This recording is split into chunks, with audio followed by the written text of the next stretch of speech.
On this week's show, The Big Patch, Crystal Mickey, and the Vita Starter Set Surprise. All this and more in episode 69 of the Inside Infinity podcast.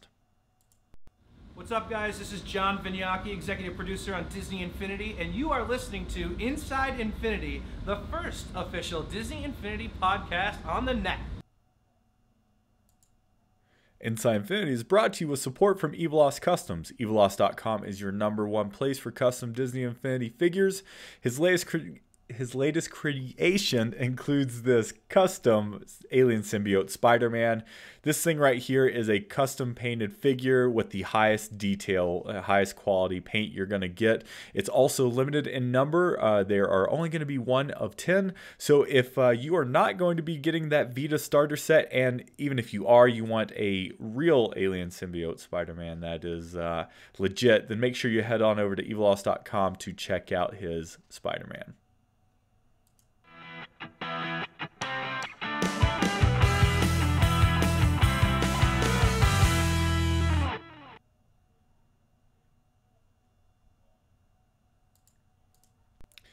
Hello everyone, welcome to Inside Infinity episode number 69. I am one of your hosts, Will Kelly, and joining me back tonight we have the one and only, our favorite Australian, Jason Haynes. Jason, how are you doing tonight, buddy? Or this morning, I guess, for you.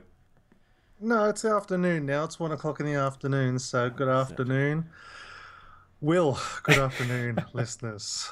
We missed you, buddy. It's been a while. We actually kind of moved some scheduling around for both you and myself. We wanted to get you on the show before the end of the new year. So, yeah, welcome back. We're glad to have you. Yes, I've been busy being a dad for the last 3 weeks. So, still not that good of a dad that I let the kids play Disney Infinity. But, we don't want to get extreme here. But I did a lot of actual real-time toy box play on the floor with the train set, like daily. My daughter was like, "Can we just play trains?" And I'm like, "All right, let's do that again." Yeah. So what did she get, like a new train set, or she just? No. The kids have had this wooden Thomas train set for the longest time, and she just loves to build it every day. That's kids. So yeah, it's been fun, but it's time to get back to my Infinity workload, I guess. Yeah, so what you kind of been busy in the world of Infinity in some respects. What have you been working on lately? Yeah, well, when you're playing with kids, mind tends to wander because it gets a bit same. I'm a master of building the train set, but there's a lot of time to think, and so I decided it was time to relaunch what I'm calling my 2014 edition top 10 changes I want to see in Disney Infinity 3.0. For those of our old school fans, right from the get-go, I did this in the form of a blog on my old original blog. What was it? DisneyInfinityblog.net, and I did 10 blog posts on what I wanted to see in Disney Infinity 2.0. And so I sort of started there, and some things have carried forward because we didn't get them in 2.0. So some things have carried forward, but I'm going to keep the list a bit of a mystery. But what I'm doing this time, because we've obviously got a much bigger community this time, and so on, I'm recording 10 videos. Each video will contain 1 want for the game and 1 want for the toy box. And I'm going to release the first episode of that immediately after we record this podcast. It'll take some time to upload, but an hour or so after after we've finished recording here. And so what I'm going to do then, once the YouTube video is up, I'm going to embed that in a blog post that I've written, an accompanying blog post. So make sure to check out the blog post as well, and I'll try to remember to annotate that so you can link to it. Oh, my phone's going off. I'm also then going to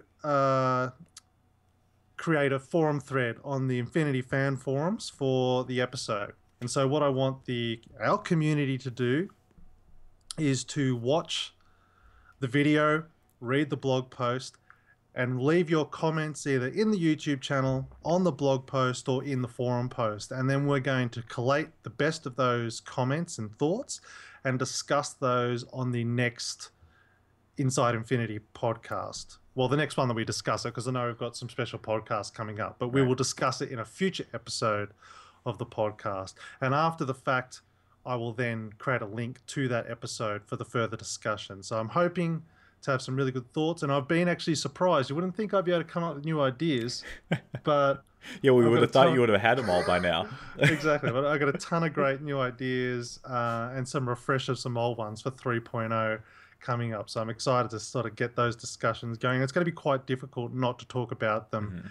in the episodes that lead up, but it's really cool because there's some exciting things to discuss as it's coming up. And obviously, don't forget, I have been doing a little bit of 3.0 speculation in our Road to Star Wars series on YouTube, so check that out also with Dan and myself, regular Yes. hosting. Yes. Go check that out. Both Australians. Yeah, the Australian podcast. That's right. Go check that out on this very same YouTube channel, or if you're listening to the podcast, head over to youtube.com/Disney Infinity TV. Yeah, so it's a really cool thing you're doing, Jason, and we're trying to make this, and we're actually kind of transitioning some of our entertainment-based content this way to kind of be the cyclical thing where we talk to you, but you listen to us every week, either on this show or our various other videos. But we want to make sure that we're getting your thoughts outside of just the weekly Inside Infinity kind of listener mail. So after each one of those episodes, we will have a corresponding section on a future Inside Infinity podcast. So like Jason said, if next week we don't do that, then it would be the following week. But we won't skip. We will, for each episode that we release of this what are you calling it, Jason? Which the series Yeah, the series. top 10 changes I want to see in 3.0. Oh, way to be original. Okay, so It's descriptive. for each one of those episodes, we will have a follow-up, and we will be reading some of those comments and stuff on a future Inside Infinity podcast. It's really cool. So you mentioned the Disney Infinity fans forum there, Jason. So they are partners of this podcast, and they are the internet's #1 Disney Infinity related forum. So make sure you head on over to DisneyInfinityFans.com and check out a lot of conversation, community, just trades, ideas, everything is over there. And we have a thread over there that we will be posting this to hopefully, get that back and forth between the forums and us. So if you haven't, go join, check out DisneyInfinityFans.com. They are also having some giveaways this holiday season too, so make sure you check them out. Cool, Jason. I'd like to say hello to everyone in the chat room. If you'd like to watch and chat with us, generally we're every Monday evenings, 8 p.m. Mountain Time. That's U.S. time. We are always talking with the chat, and we'd love to see you come out and talk with us, chat with us. So tonight we have Moldy Tangerines back, Murmur Dad, Lego Batman. They were there early in the night as we were getting the show started. Pack Plays Games, Captain Disney. What's up, Captain? I know you wrote in this week and excited to talk about that. A Mendez, BWQ's back, Jedi Rob, Zelda, Omi, Tesla Blitz is back, Swalloov, and I'm sorry, there's a name. Oh no, it's Primetime UCF. The Orlando-based university. Yeah, you get that? I got that this time as I embarrassed myself last time. So welcome to everyone in the chat. Again, we'd love to see you come out and join the show. So tonight's show is not our regularly scheduled night, and actually next week's show is also not going to be at our regularly scheduled night. It will be on Tuesday evening again, same time, 8 p.m. Mountain Time. But next Tuesday, we are actually going to have a very special guest joining us. We are going to have Jose J Pals, who is a lot of times in the chat room. He is also known as Dr. Logic. This guy is the master of logic, and we're really excited to have him on the show. And not only him, but the one and only Pirate Steven will be back joining us with for that episode. I know you're kind of bummed that you're going to miss out on that, because you've actually watched some of his live streams and stuff and have had quite the conversation with him during those. Yeah, well, since we're both both programmers, it is nice to be able to sort of discuss the toy box in a programming language, so to speak. It's a little bit easier sometimes to sort of get an understanding of how some of them work when you realize sort of what programming language principles they're based on. So it has been good to sort of discuss those things with him. Yeah. But more on that later in the show. Yeah, really excited to have him on with us, and yeah, that should be fun. Christian in the chat is giving you some new show ideas for that your new ideas show, Jason, and I'm sure you probably already thought of all these ideas, but keep them in mind, and thanks for that, Christian. So with that in mind, let's go ahead and get things going here. This week we actually had a ton of Infinity news. It's kind of like the old school Infinity days. Not really. I mean, we've only had a couple shows where the news has been pretty light. Because of that, we had a lot of listener mail again this week, and we really appreciate that. Again, Captain Disney, I know you wrote in. We're going to hold that off till the end of the show. We may get to it if we have time, and if we don't get to it, then we are definitely going to we're going to get to it next time. So anytime you write to us, be sure that we will talk about in a future show. We just want to make sure we are respectful to everyone's time.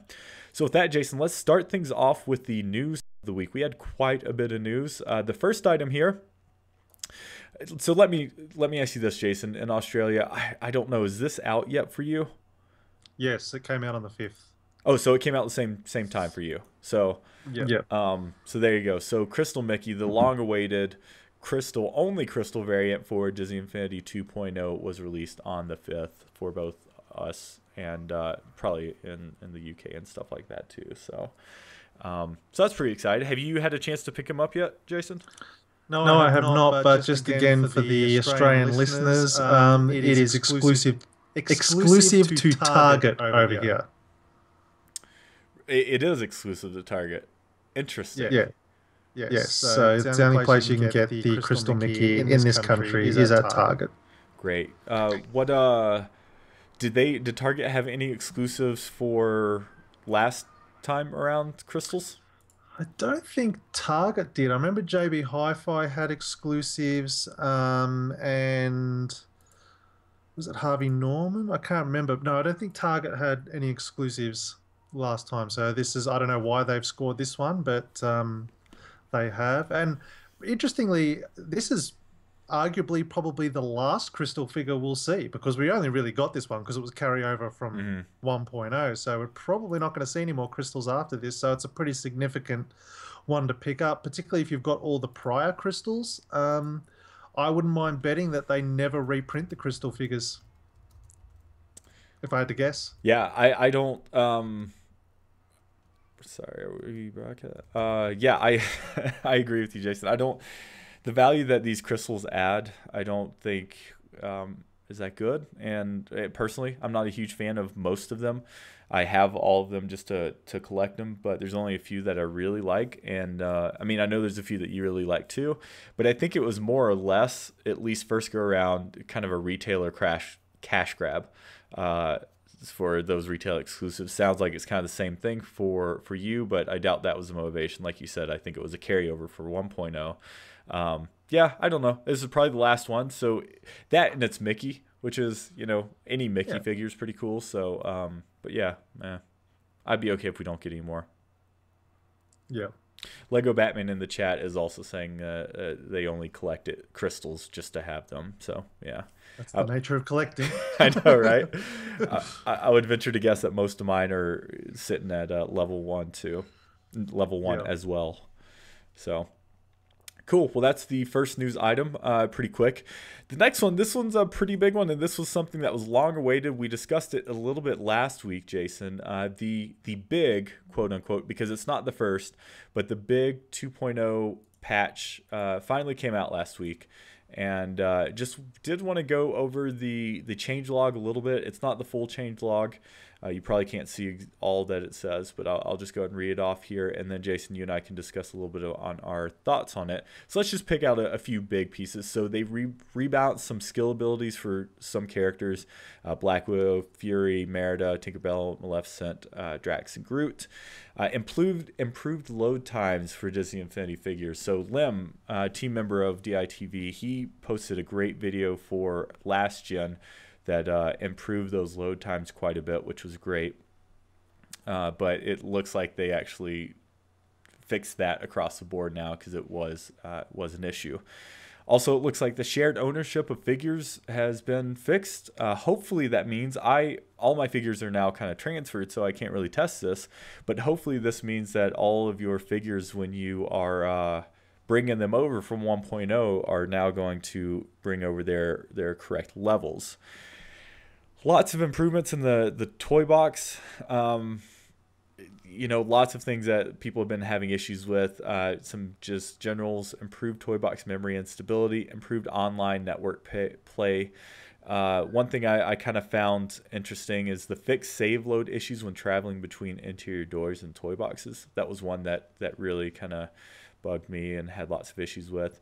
A lot of people have had issues with interiors. They've now fixed the bugs where characters would fall through interiors and also where furniture would sink in, and then also upgraded toy box editing. Lots of other things here, some PS4 specifics. There's a corrupt save error on the PS4 and the base not being recognized on the PS4. So, this was a good thing, Jason. We have been kind of waiting for this patch, and we didn't really know what it was going to include and what type of changes were going to be made in it. So what are your thoughts? Have you had a chance to really play around and test some of the issues that you were having pre-patch and then kind of see the results after the patch? Yeah, I still got issues. I'm like, I'd really like to see a detailed patch list, because it's really frustrating when first thing I did a couple of things. First thing I noticed, I wanted to see, and I asked the question of this as Jose, and he didn't technically know. I don't know if he completely understood what I was saying, but I wondered whether the bug specific to offset when you place the trigger areas or the like the barriers, the blue box one, the one that's, whatever. There was an issue where when you reload it or whatever, the actual highlight area would be offset, or it just wouldn't be rendering properly at all. It would be like revert back to its original state or whatever. And I wonder whether that stuff would be auto-fixed on any prior toy boxes made, but it appears not, because I loaded up my toy box that I created during the Extra Life event, where I was trying to create that traveling stage, that the stage inspired by the what's that ride in Disneyland? The one with the rotating Carousel ride. of Progress. Yeah, my Carousel of Progress inspired thing. I loaded that one up because that's the one I was having issues with, and I noticed that the barrier was still broken. So it seems like I had to remove it and then re-put it in, and that seemed to fix it. It seemed stable. So I'm like, oh, cool, that's great. So then I continued on trying to pick up where I left off. Basically got frustrated last time and still had incredible issues. So, and it's not the fact that I've got issues. That's not a problem. But it still leaves you in this state when you encounter further bugs. You're left in this limbo state. Well, did they fix that? Is that something that I'm doing wrong on my end? Has that bug been fixed? But you just don't know because there's no definitive list. Right.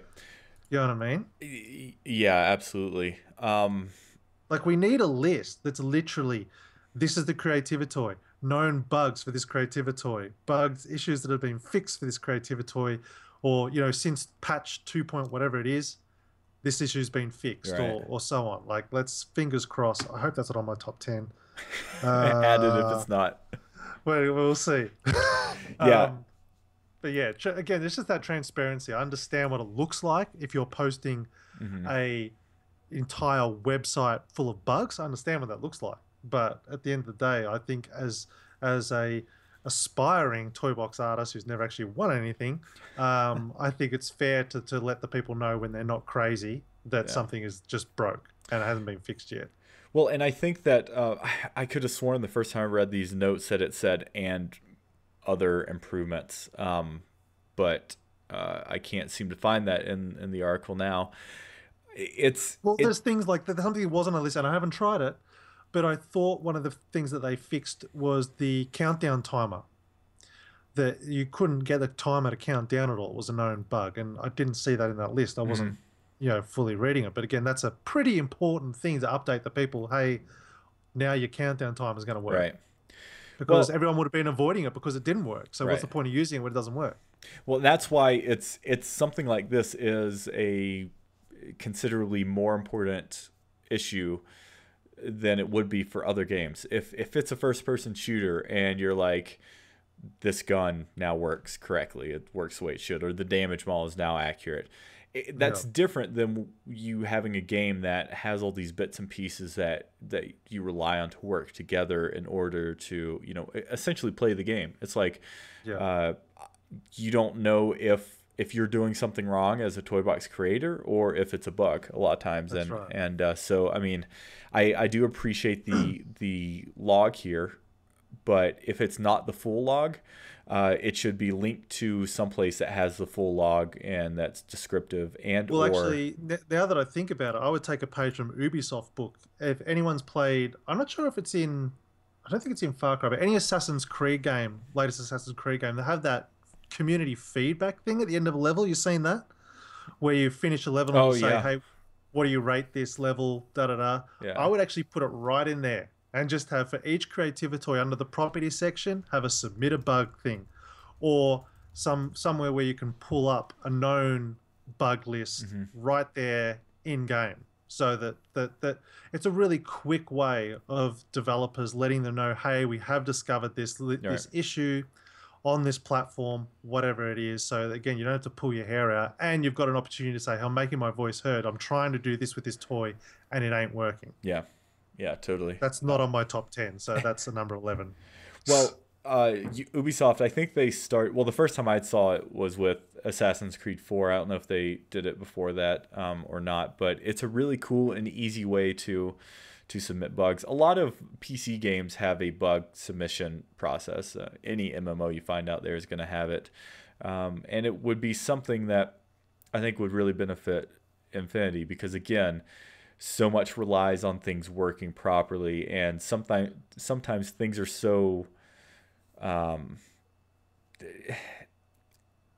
there's so many different layers. It's hard to determine what's causing that. It's like you're a programmer, so when you run or when you're programming something, a lot of times you can run the program and see if it fails. Well, Infinity, you can't. It doesn't give you any like log of okay, here's the step you missed, and that's why it's not working. It's like I don't know if I did something wrong or if it's just a bug, but regardless, the result did not happen. So No, that's right. And just the nature of the beast, it's a complex thing. Like adding one toy, it's like the story they tell of what was it? Even the skill trees. Like the skill trees is a good example. You add something like a skill tree in a game, all of a sudden it affects everything, mm, permeates everything in the game. You have to do something with all the 1.0 figures, and it's exactly the same. You add one creativity toy, that creativity toy then has to interact with countless other toys that have been pre-set up. yeah, And so it's a classic line with with programs. You squash one bug and you create 10 more. yep, yeah. So I mean, Um, we're understanding that it's a big and difficult issue to contend with, right? I mean, we're That's right. not. All we're saying is, hey, yeah, it's a big job. Utilize your community that's playing and enjoying your game to Mhm. help you to find these bugs so that you can squash them. That's all we're saying. And another thing, not only just notifying them of bugs, another thing that could really help with that is it could provide them the list of most common bugs or the things that people when I Spot was on. yeah when I was having issues and now so the support says well, go into the forums, make a post. But here's the thing with forums is like you go there and you kind of look for an answer, see if someone else is having the same problem, or you post something, but then the result is like, okay, thanks for letting us know, and then it just kind of ends there. You don't know if it's gonna be routed to the right place or not, and if I know it's in game, I press a X and Y or whatever, and it brings up a bug submission thing, and because text is in the game already and it's text heavy, I can type in whatever problem I'm having, and it's categorized. I don't know. I think it could Yeah, not there's only. something to be said about enjoyment. Why force your player to go outside of your game Mhm, to find a solution to your issue? right. That's a valid format, but the point is, if you can put it in game, you're creating a much more enjoyable experience for the player because ultimately this is a game. It's not a programming tool. It's not a resource Right. like, like it's not Adobe Premiere or anything like that. It is a game that's supposed to be fun. And so why wouldn't you want to create the quickest possible route to, if you can't solve the route in game, at the very least give them comfort to say, hey, we know about it and we're trying to fix it, or we haven't heard of that before. Why don't you tell us exactly what you've done? Even using the next gen, people could submit a video and go, here, I've recorded a 5-second clip of what's happening with my bug, submit it, bang, off it goes, and then you can know that it's all going to the right places. Right. And the easier it is for the consumer, it's not just about ease of use for consumer, but the easier it is for us, the more bug reports you will get, because it doesn't impede the consumer. So that's right. And more people will definitely be willing to submit if they don't have to sign up to a form or anything like that. They can just bang, yep, I've got an issue, fix it. Yep. So cool. Well, regardless, we're glad that there's a 2.0 update, and we can't wait for the next one. So not to say that we're not appreciative, because it did fix a lot of things. Yes, it does feel generally, to me, it feels a little more solid. Maybe it was just all in my head, but it definitely feels better. It feels better for me too. So cool. Well, speaking of coding, Jason, this is really cool news. I was perusing the official Infinity website, and I came across this, and I know you have some thoughts on this. So this is the title of it is Code with Anna and Elsa. And it's actually being run through code.org. And here it says, the Code with Anna and Elsa tutorial is available for everybody to complete on code.org. You'll learn to write code that enables Anna and Elsa to draw snowflakes and snowmen and perform magical icecraft. So you might be wondering what this has to do with Infinity. Well, it also says at the top here, it says with Disney Infinity versions of Frozen and Elsa. Code.org's Hour of Code 2014 is kind of this initiative to get millions of computer science students to create something, to code, and it's kind of a coding event for local students. And it looks like Disney Interactive is also participating, and this is one of the ways they're doing that. And this is just a really cool thing, Jason. I know you have some thoughts on it, so why don't you? I'm gonna pull up the video of it, and why don't you give us a little thoughts on what you think of this news item? Yeah, okay. Well, I got a couple thoughts. Firstly, I checked out the video, the one I assume you're about to play, and the software is almost identical to the software that I learned in my Bachelor of Computer Studies when I did Introduction to Programming, which is a really great. It was actually like it really helped me. I knew how to program pretty well before I started the course. But it really helped me with object-oriented programming and so on. And so that's the first thing. It's actually really good education, which is cool. But I think it ties into the fact that it shows. It's almost like it's Disney Infinity's secret weapon, which I don't think they've really tapped into yet. That I actually think they could take the same format that this what's it called? Code.org? Code.org. Just C-O-D. Yeah, code.org. What you can see right there, that format, I actually think they could translate a version of that to actually use in Disney Infinity and actually have not a more robust, but just a different look at how to program in the toy box, because that's literally what you're doing. When you're connecting creativity toys and so on, you're literally programming in the toy box. And it hits this beautiful sweet spot where all of a sudden you're creating an educational tool. It's far more than a game. It's something that it's something that teachers will want their kids to play because it is so educational. And clearly everyone knows that, or most people agree that young kids should be interacting with programming in this, at an earlier age. And if it takes Disney characters like they've got here to encourage those, particularly girls and so on, by having, I think that's what's good about this Frozen one. It's quite attractive to young girls and so on, who aren't necessarily probably always thinking programming's something that they want to get involved with. But I just think that's a really good initiative. And I actually thought a little bit beyond this and thought, if Disney Infinity did go down that road, and sort of touches on one of my top. It's actually number five. I'm going to discuss a little bit more on this on number five. But I realized if Disney Infinity took this up and actually advanced in this area and said we're going to take our game to the next level, and make it a platform where you can learn to program.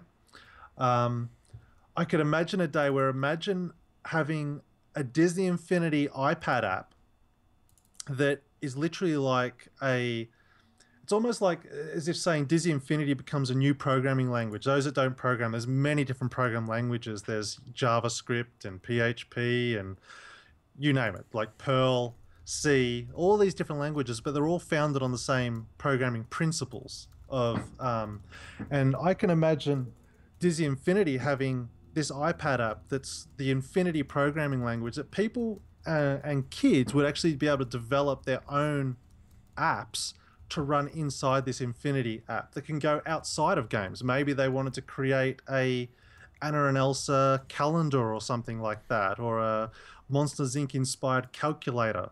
You know what I mean? Like it could be really interesting. This really easy to use programming platform that allows young kids to create real world working examples. And it might just be fun things like that Anna and Elsa thing where they can draw a snowflake using the characters. Obviously, like that's really blue sky thinking. But the point is that you are programming Infinity already, and I don't see why they wouldn't benefit from creating a platform that takes it that one step further to actually further teach, hey, did you know you were programming? And let me show you one step further how it all works. Just like you were saying before, it is flat out programming, even the way that the methods stack and so on. And so why not go that next step and show, hey, well done, you built this toy box, and through doing it, you've generated this is what the code would look like if you were to actually put that into a web browser or something like that. So point is, I don't think they can lose if by creating the game that's fun and educational. But more obviously educational, I think, is the key thing here. Right. So one thing that I've continually heard through a lot of the developers, a lot of my discussions with them, is that it's cool because it's this video game that is hiding this programming aspect, and you're a lot of times you're teaching these kids programming through osmosis by just doing it. But it's when I was a kid, I booted up Math Blaster so I could jump around with the jetpack. But anytime I was like, oh, I'm learning, I don't want to do that. And Disney Infinity is kind of a way of hiding that, but it's entertainment, period.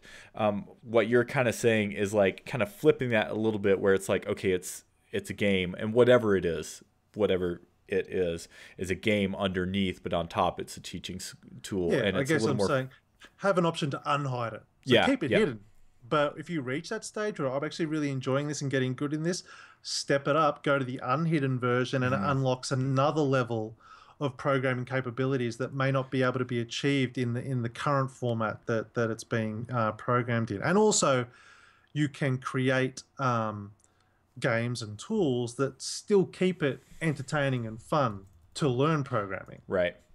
But maybe more structured in a way that makes it a little easier to teach from, instead of kind of like I'm sure you don't want to get it down to a level of where you're actually having to type code. You still want it very method based, and that anyone who hasn't watched it, go check out that code video, because that's literally, if you've ever thought you want to program that, I can't remember what there was software I had, it works exactly like that. You basically import, say, the Elsa character, and it has a list of what are called methods that she can do. She can run, she can walk, she can jump, and you literally drag it onto a timeline to say, I want it to run, and I want it to run this distance, then I want her to jump, I want her to jump this high. It's really simple stuff, but basically you get those principles, you can learn any programming language.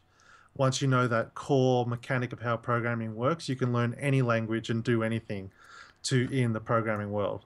Definitely. Yeah, and I agree with Jason. Go check out this video. It's really cool. You can find it just by going to the community section of Disney Infinity, the official infinity.disney.com. We just posted it in the chat, or you can also just go to code.org and find it from there as well, but it won't be specifically like literally. So forgive me, chat, if I echo again. Jason, I was being told, can you watch the chat as we show this piece? So this is the actual site that I'm bringing up right now, and it's I mean, this is it. This is the program. This is what you are using. So you don't have to download any software. It's all web-based.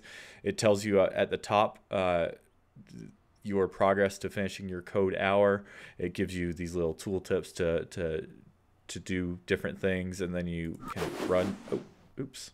Apparently I didn't do it right, but that's cool. This is it. So at the very least, people should check out this part of the website, because it's cool, and you can kind of get a little bit more understanding of what Jason and I are discussing. So it's really cool, and I just love the fact that, like, it's cool that Disney is doing this, first off, but then it's also cool that they're using Infinity, because it does fit so well.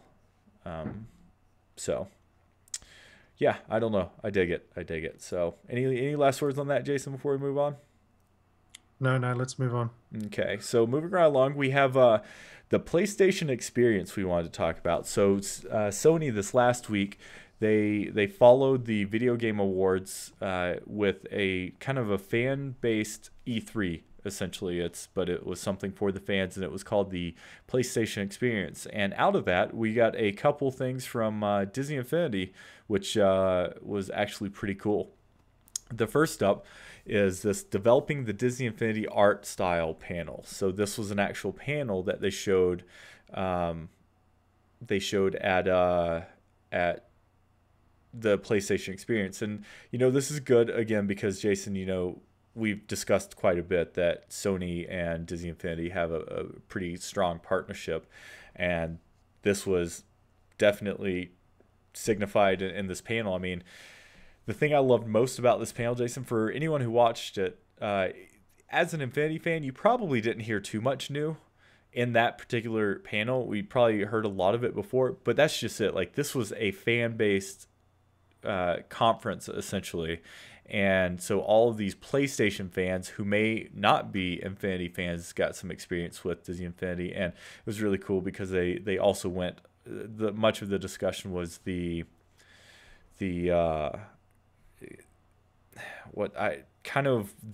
idea and the purpose of Disney Infinity, and kind of a big picture of what it is and what Avalanche is trying to accomplish with it. What do you think of this thing, Jason? The fact that they not only had a panel, but also the content of it, which kind of primarily revolved around the art style of Disney Infinity.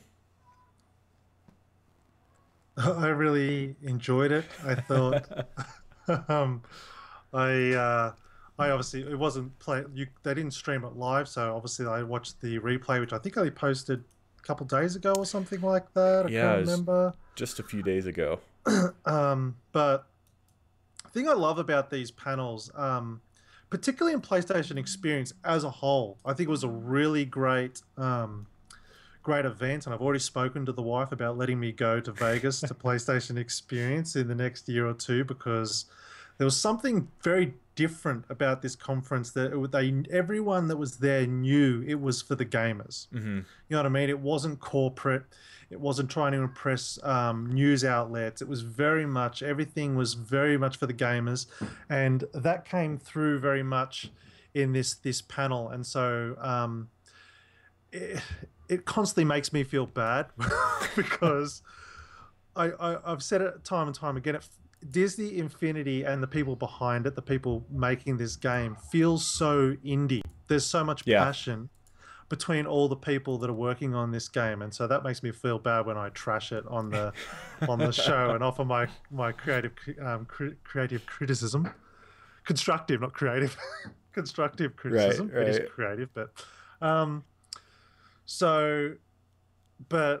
that's totally cool, and I think one of the coolest things I got out of it was the discussion about how they originally thought the figures were going to be 67 inches tall, like a proper action figure, which would have been pretty cool actually. But that would have been let's be honest, a display issue, right? And there's no way I would have taken that out of the box if they were that size. It's also funny now to think about it. That's what I've been harping on about all these years, about trying to make them more like toys, and lo and behold, They They were going to almost. be more like action figures in the first place, but ultimately they were pitched a much smaller version, Hmm. which like Lego size, which would have been horrible. And then they compromised in the middle with what we've got today, which I thought was super interesting. Yeah, it's that was a really cool little tidbit that I learned as well watching is that I mean our shelves are already filled to the brim with these things, and if they were that size, it would have just been crazy. Another interesting thing that I thought, Jason, a lot of fans of Infinity that aren't necessarily gamers or don't even play the game are Vinylmation fans, and one tidbit that I found really interesting that the kind of general aesthetic of the figures were inspired by the Urban Vinyl series. So I found that really interesting because I can totally see some of the similarities with that. I mean, it's weird to think about now because now it's the Disney Infinity style, right? Where it's like you see something, you're like, oh yeah, of course that's part of Disney Infinity. Whereas the first couple figures, you're like, oh, this is new and different, and but what is it? It's like, is it kind of reminds me of this a little bit, and it kind of reminds me of this, but now it's like, nope, it's cemented itself and its style as a kind of its own kind of thing. Yeah, so no, it was very good, and it's good to see they have some really good slides up of comparisons of what the actual figure looks like in comparison with the Infinity version, and some of them, like the Toy Story one, it's quite an interesting exercise to look Hmm. at, like how the what the actual differences are, and they are quite different to what the original character design is. But that's the beauty of the design; like you don't notice it in the Infinity figure, you just accept it as like, oh, that's perfect, but it's Yeah. actually quite different. Yeah, that's the one right there. It's really good stuff. Yeah, it's this is cool. I mean, this is showing you everything. It's showing you two Pixar films and then a live action, and it's like, hell, you look at Buzz Lightyear. Buzz is coming from a toy to a toy, and even it looks different enough. Yeah, it's cool. Jason, I wanted kind of your idea on. It was a really interesting thing for me as a fan to watch this, but why do you think they chose art style? What was it about that instead of, this is a gamers event, so why do you think they focused on the art style primarily? I mean, they did talk about how the game works and stuff, but why don't you think they focused on like the Marvel aspect or kind of the gameplay of either the toy box or the playsets themselves as its focus? Well, I just think, Disney Infinity is such a mixed bag and complex beast that, I mean, you got to pick something. And Yeah. like, I know a lot of the panels were, like, I just watched just before this podcast, and anyone hasn't seen it, totally check it out. The panel on bringing Drake to Uncharted, like the Uncharted 4 one, and that was very all about the art, like how they did the new model. So I just think I think it's super interesting. I Yeah. mean, so they could have picked any number of things. And I guess at the end of the day, I don't think I'd really heard much from the art team themselves. I didn't know, I didn't recognize most of them. So it's just nice to again sort of relate to them, and so Mhm. that you don't put this corporate Disney slap on their face to go, they're just after our money. It's nice to hear the passion Yeah. that's behind their thoughts and so on. So Yeah, you know what? Actually, I want to thank you because I love this panel. I'll post it on YouTube, and you can also check out our friend Jason infinityinquirer.com to also find the YouTube channel. But I think you kind of hit the nail on the head for me, Jason. The reason I loved it so much without even realizing it while watching it is that you're right. It's like this seems like a small development house, and I mean, I think you can argue that one way or another with Avalanche Studios, but they still talk to the fans as such as this is a communal thing with a small community, and there's that community outreach, but then also just the way in which they do things, being part of the mega corporation of Disney. It sounds like, although yeah, they have their corporate initiatives, they are able to really focus on the things that they want to do and what ultimately hopefully will be the best for the game in the long run. And although there is a scent, there's a little hint that you sort of pick up on that it hasn't been without its challenges, and I'd love to hear those stories, because I mean, I've always known I'm not silly. I understand that this is a complex beast, and the fact is, when you're part of such a big empire that Disney is, Right. that not everything you want to do is going to get approved. Hmm. And so I'm super conscious of that when, I have my ideas and so on, that I understand that not everything can be done because they do have to answer to other people in other industries Yeah. that may not be on the same thought process as them. But at the end of the day, we're fans. That's not our problem. Right. Oh, and no doubt they've been elevated, right? They're in a different league now. I mean, they single-handedly pulled Disney Infinity out of its kind of, I mean, Disney Interactive kind of out of its Yeah. money pit hole. So cool. Well, so that was the first big news items, but Jason, that was definitely not the biggest piece of news to come out of this PlayStation experience. So Jason, we finally have a released month. We don't know the date yet. We have a release month on the Vita version of the Disney Infinity Starter Kit. And so let's just run down the starter kit and what it comes with. So the Vita version comes with Disney Infinity 2.0 software. It comes with a Bluetooth base, which is going to be compatible with the Vita and PlayStation TV. Bummer, there's no mention of PS4 in that. It's coming with the Amazing Spider-Man playset, and it's coming with the 2 Toy Box game disc. But that is not all, Jason. It also comes with this Black Suit Spider-Man. JV tweeted out its official Black Suit Spider-Man's coming exclusively inside of the PlayStation Vita starter pack. So this is the big news that they had been talking about. What that was going to be included with the Vita version of Disney Infinity. Jason, what's going on with this? So first of all, I want to remember, like, who was it that guessed this? Well, I remember when we talked about it, all money was on either Maleficent or Spider-Man, wasn't it? At the end of the Yeah, day, we yeah, I thought. think, yeah, I might have to go back and listen, but pretty sure the And, chat room. at a stretch, I think it was a Donald Duck or something, the Yeah, Musketeer Donald Duck. But yeah, yeah, no, look, uh, this is a pretty obvious move post post announcement, that you yeah. think that there's already the black symbiote Spider-Man in the game, so it's not going to require another model. um, it's a super easy variant, although I'm not sure. I saw someone asking about it, but I'm not sure whether it's confirmed. I can't tell whether the web texture is still on the figure or not. It doesn't seem obvious on that screen grab. It, um, and it's also interesting. Oh no, actually the base is black yeah, on the this. base So is yeah, black. that's okay. Um, so anyway, no, look, it's cool. And uh, let's face it, it is a good move because you wouldn't want to be forced in a situation, if you don't own a Vita, to have to go buy this $50, thing just to get that one figure. But that's just it. It's only coming with the Vita version of the game. Yeah, I guess you're right. it, No, it, what I was meaning was, it's like by having a brand new character, so you oh, can I live see what you're without saying. the variant figure, so to speak, Yeah, because you can still play as Black Spider-Man without having the figure. right. But Yeah, if they went and put a just brand spanking new figure in there, it would have been that situation. You had to buy the whole kit caboodle just to get the set. yeah. So German Bull Italic is asking in the chat. It will be released as a single eventually, right? Question mark. It doesn't look like it. No, it looks like it is only going to ever. I mean, in this version, going to be included in the Vita version, which that's almost a slap in the face in my opinion. I mean, I get it. It's a SKU seller.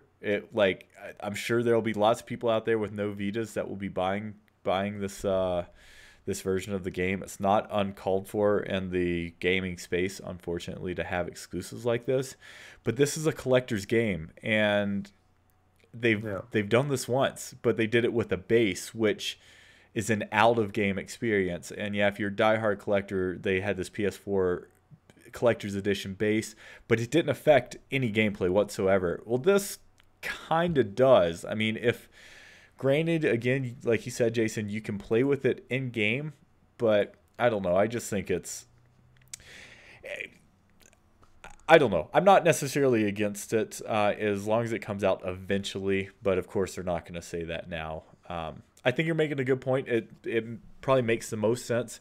You kind of got to go Marvel since they need to push the Marvel aspect of it, and I would assume that Black Symbiote Spider-Man, out of all of the Marvel characters, makes the most sense as a variant figure.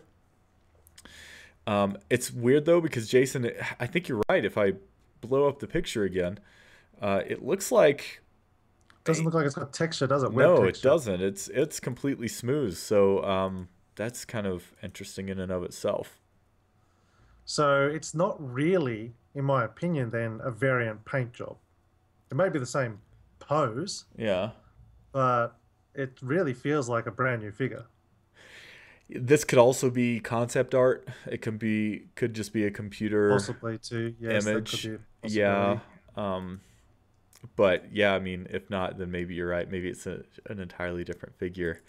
I think the bigger news though is this is scheduled for release in May 2015. Is it? Correct.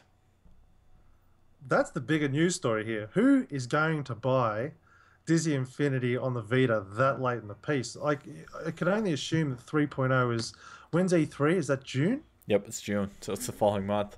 We can only assume that 3.0 will probably be announced then, which I guess why they have to get it out because who's going to buy it after 3.0 is announced will be even worse. Right. Well, yeah, that's a good point, actually.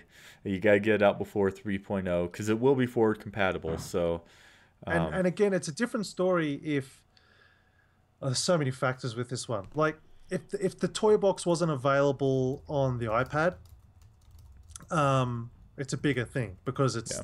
oh sweet, Disney Infinity portable on the move, but you can already do that on an iPad. Yeah. And if you can afford to buy a PlayStation Vita, you've probably got an iPad. Let's be honest. So it's a strange move. I just think this is a classic. This reeks of a deal was made early on, but pushbacks I think this probably was designed to be released 1 to 2 months tops after the original release. And so, I mean, it's good that it's the full experience. It is the full Disney Infinity experience, which is a great move. And let's hope that this is the groundwork so that we do get a 3.0 version, Vita version, a lot sooner. Hopefully, day-on-day launch. That'd be really cool. But until we play with it, it's a bit hard to sort of get a sense of what it looks like, what it feels like. Yeah. Yep. Agreed. Yeah. I've got one more bone to pick with the Vita. Please. I don't know if anyone else is out there, but obviously I'm a PlayStation 4 player. I've got a Vita. The remote play is horrible with Disney Infinity. They put zero effort into remote play. It's like quite literally, the first remote play video game I've seen on PlayStation 4 that hasn't seemingly put any thought into their remote play. Most games like Assassin's Creed and so on, when you remote play, they map buttons onto the touchscreen section because you haven't got all the buttons of a DualShock 4. They map things on the front screen. Infinity has none of that. And so your wand tool to select things in the toy box is the super annoying touch panels on the back of the Vita. So it's incredibly difficult to use in a remote play format. And you would hope that they didn't do that because they want to promote the Vita version sales. But I would love it if the remote play just worked well so that if you've got a PlayStation 4, you can still get that portable experience but using your Vita. But instead, no. And so it'll be very interesting to see what the control scheme that they use in the Vita version is. And if it's the same, then that's pathetic. And no one's going to use it. It's really unusable. That's a bummer. Yeah, let's hope that had to do with development time and not laziness or handicapping that version of it to drive Vita sales. If it were me, I'd put your money towards one of those new Sony Xperia. What is it? The Sony Xperia Z301 that does the remote play for PS4 because you can use your DualShock 4 with it. Yeah. And that would be, you're getting the same experience. You just can't, well, technically you can leave your home because you can remote play over 3G connection, and it'd be fine for Toy Box. It's not Twitch heavy. You could still play it. So I don't really understand this version. Not to make you jealous, but I have tested that away from home using a Nexus 7 hacked. So and it is a great experience because that is almost native outside of the lag. Yeah. Um, Well, that's but what I'm saying. Lag wouldn't matter in the toy mhm, box when you're building in the toy box. It'd be really good platform to do it because you're getting the fullest experience, yeah, but still remote. So I hope that, and again, hang on, nope, not on my list. I hope 3.0 has better remote play functionality with the Vita and the PS4. totally. Number 12. Number 12. There you go. You just gotta each one of these podcasts you can just add onto your list, Jason. Yeah. So, well, that's some thoughts from Jason and I. Our friend Jason, other Jason at Infinity Inquirer, actually wrote a really good kind of response article in this. I'll post it in the chat room, and he makes some great points, and some of which that JV even responded to and tweeted. So let's see here. So read this and appreciate the feedback. About 110% spot on where we were at from a development standpoint. So that's just kind of a tease. Head over to Infinity Inquirer for that. I'll post the link to that article in the show notes because he makes some good points. Because this announcement, Jason, it did make waves in the Infinity community this last week. I mean, we discussed it kind of analytically during the show, but to be completely honest, it doesn't ruin my day. I mean, I wasn't expecting anything one way or another, and it doesn't surprise me, and it's all business, unfortunately. But it did rub a lot of Infinity fans the wrong way, and Jason at Infinity Inquirer does go through some very good points on why this was a good decision or what may have driven some of these decisions. So I think we will see this as a single figure too. I just have to say, I think they will release it as a single, particularly if they've gone to the effort, because this Vita version is going to sell next to nothing. yeah. I put top dollar on that. So I think they will repackage it for those that don't own or don't want it on a Vita platform. There's going to come a point where Vita sales are just going to drop off, and you're going to get them here and there, but a black suit Spider-Man will not affect the sale anymore, but an individual figure would affect single sales, and so I think that makes sense. Christian in the chat is saying that JV said it wouldn't be released as a single, and then Evilos follows it up. They will do a single because if it were not, it makes more sense to mention that to drive more sales than at least since it's not. And just to make a positive statement, where I can see this being good, if you're a parent who likes the idea, I don't know why this would come up, but perhaps you do listen to the show, you've heard us talk about the benefits that Disney Infinity can have. Like, it's a really good game for parents and kids to play together. It's got educational properties, blah, blah, blah, blah. That's a really good cheap entry point if you get the Vita TV and Disney Infinity on Vita. That's a really good, cheap starting place to get a great game, for young kids and older kids if that's what your entry point is. Because I don't know what because I guess technically I'm imagining the Wii U would be the next cheapest option to get Disney Infinity 2.0. And what's that, like $300, something like that? I think it's $250 here in the States now. Yeah, and like just this weekend, I believe Amazon had the PlayStation TV for $75 or something. So, less than $150, you could have had an entire setup for Disney Infinity 2.0, which it's kind of cool. Yeah, absolutely. I think I want to say that I read that the cost was going to be $50 for the starter pack as well. Yeah, I think I read that somewhere too, $50. Okay. Which what do you think of that? I don't know. Seems pricey. I would have gone 40.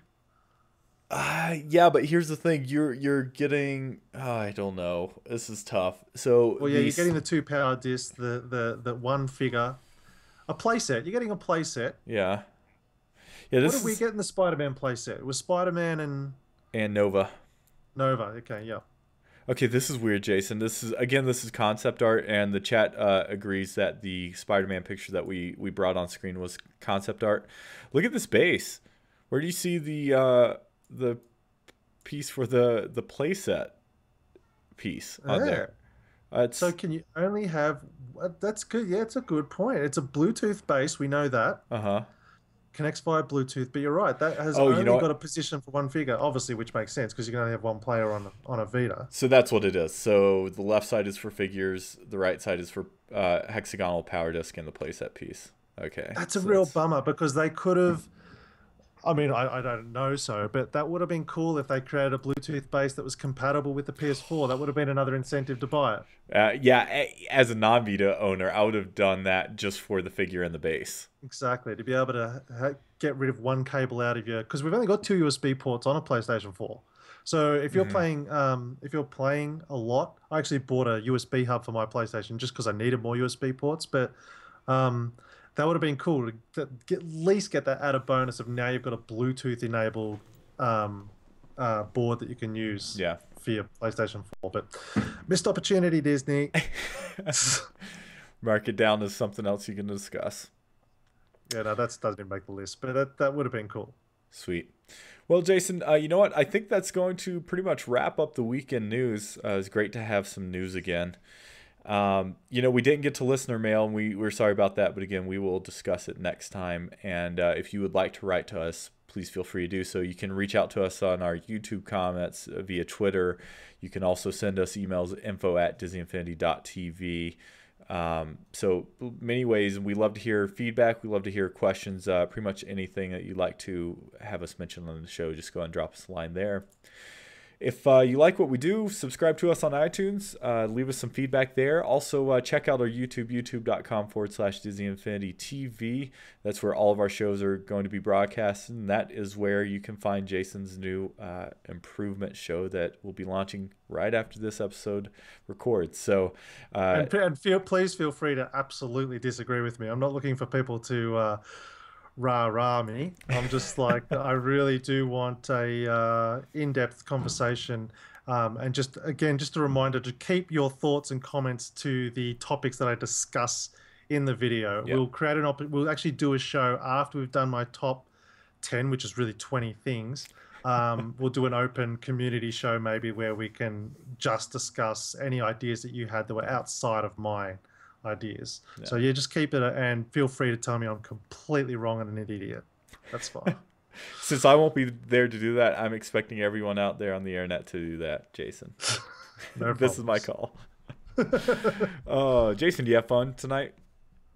Yes, it's been good to get back and actually speak to adults. Yeah, Yeah. Well, we missed you, and we did want to make sure that you came back on the show. Our format's going to be changing a little bit after the first of the year, and hopefully that's just going to be improvements. We're not trying to make the show worse, obviously.